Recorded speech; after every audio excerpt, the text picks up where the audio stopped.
Welcome to the CSS how to tips and tricks video, and I will introduce you to different ways of applying CSS in the HTML page.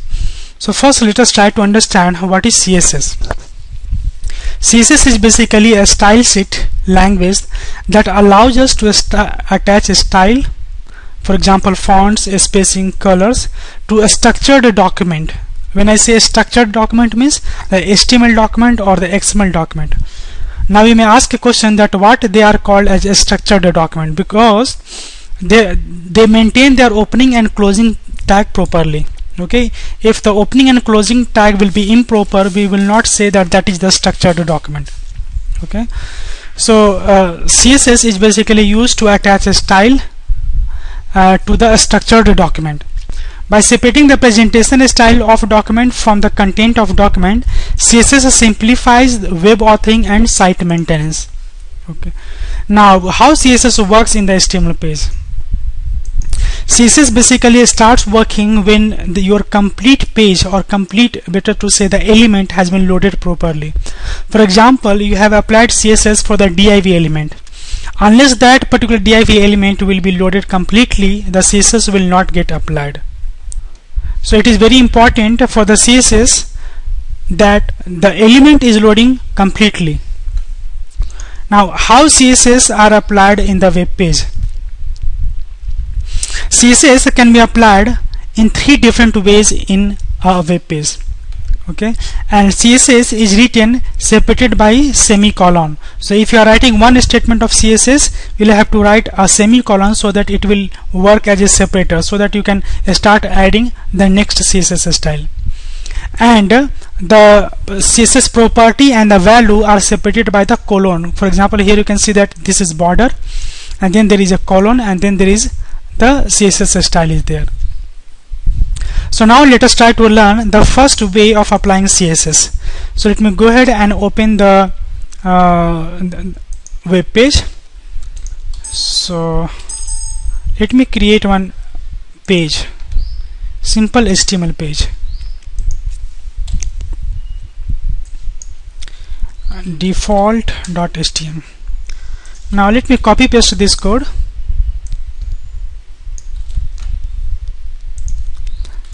Okay, now here as we can see that we have an input type equal to text, name equal to txt box 1, id equal to txt box 1, and this way what we are doing is that we are adding the style attribute of the element, and then we are specifying our CSS style. So here we are saying style is equal to border 1 pixel solid and green. Means what we want to do is that we want to apply CSS style for this text box with 1 pixel border, and the border style should be solid and its color should be green. Now you will notice that when we will run this page, we will get one text box with 1 pixel border and green color. As you can see, maybe the green is not appearing properly, so let me just increase the border size. Now you can see that it is coming as green. If you are not understanding these things, do not worry about it, because I am going to cover this later on. So this was the first way, where we were adding the style attribute of the element, and then we were specifying the CSS style, and ultimately that was getting applied into the HTML element. The second way of applying the CSS is by writing the style block. So let's go ahead and see that as well. So here what I'm doing is that I'm copying the style block from here, putting into the head tag, inside the head tag, better to say. Now you may ask a question that is it mandatory to write the style tag inside the head? I would say it is not mandatory, but it is ideal. It is ideal to write the style tag inside the head, and use whatever CSS classes or CSS styles you have used under the style tag throughout the page. Now because I have written one CSS style for the P element, means for the paragraph element, you will notice that I will be able to use that throughout my page. So this is the paragraph, and now you can see that this paragraph will get applied with this CSS border 1 pixel solid and red. you can see that it is getting applied. The third way of applying the CSS is by creating a separate CSS file and linking that file to the content page. So let me go ahead and do that as well. So what I'm going to do is that I'm going to create one CSS file, style sheet, add, and here I'm writing body attribute background and color equal to, for example, yellow. So what I'm doing is that in this CSS file, we are writing that my body of the page should be with background color as yellow. Now when I will link this CSS file, for example, I'm linking it here, href is equal to stylesheet.css, rel is equal to stylesheet, and type is equal to text and CSS. Now we'll notice that this body tag will get applied with the style that I have mentioned into this external CSS file.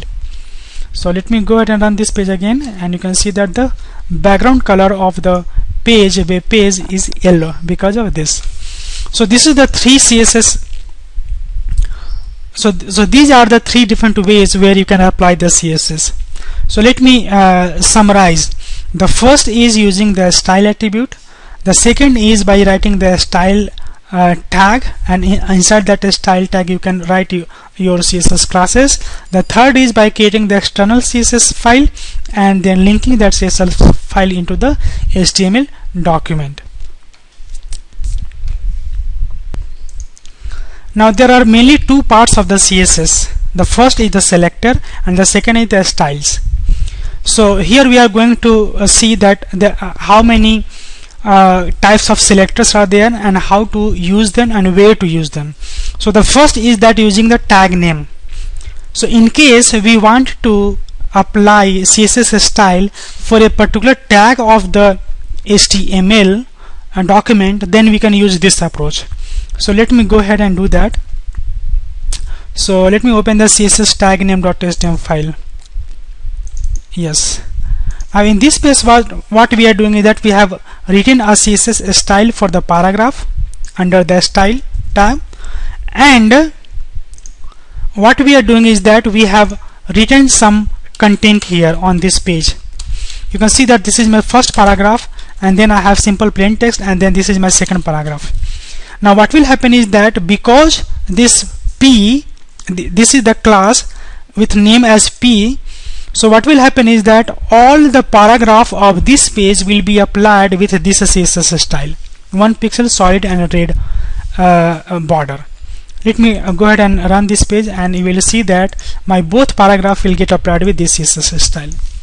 So this is the first way where you can write that HTML tag name as the CSS class name, and you can write your CSS styles. The second way to apply the CSS is by writing the class name and setting the class attribute of the element. So in order to write the class name, what we do is that we prefix the name with the dot symbol. So here we have written dot as a character, and then I am writing the name of the class. So it can be class 1, class 2, class 3, or any other name that you want, and then write the CSS style. So here I have written width 360 pixel, background color green. Now whichever element will use this class, for example here this div is using this class equal to class 1. So whichever element will use that class, that element will get affected with this class styles. So here width will be 360 pixel and background color will be green. So this div width will be 360 pixel and this div background color will be green. So let me go ahead and run this page, and you will see that 360 pixel is the width and the background color is green.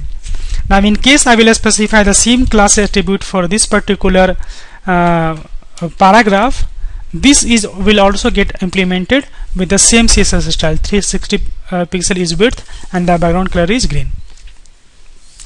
So this was the second way to define the CSS and apply the CSS to the element. The third way is using the ID attribute of the element.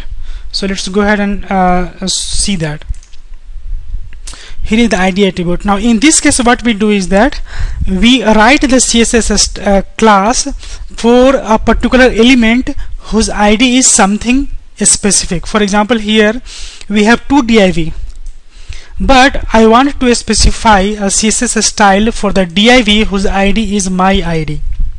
In this case what we will do is that we will write the name of the ID, the CSS class, and we will prefix this with the hash symbol.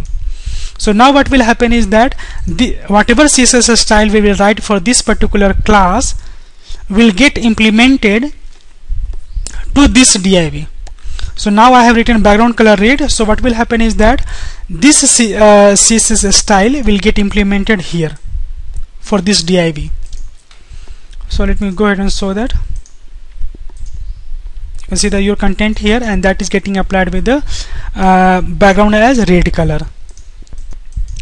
Now in case we want to apply the CSS style for more than one selector, okay, for example here in this case, let me show you that. Here what we want to do is that we have three elements. First is the paragraph element, second is the div element, and third is the span element. Now div has a class called class1, span has an ID called p1. Now what if I wanted to specify the same CSS style for all these three elements? Then in this case what we'll do is that we will write the selectors separated by comma. So here I want to specify for the paragraph, so I have written p, and then I want to specify the same CSS style for the element whose class is class1, so I have separated by comma, I have written dot class1 because this is class name, and then I want to apply for this span because its ID is p1, so I have prefixed with the hash symbol. So what I am doing here is that I am combining all previous three way of applying the CSS to the HTML element into the single, and whatever CSS style we will write here, all will get implemented to all these three HTML elements. So let me show you that. You can see that all three, the first is the paragraph, second is the div, and third is the span, is getting applied with this CSS style.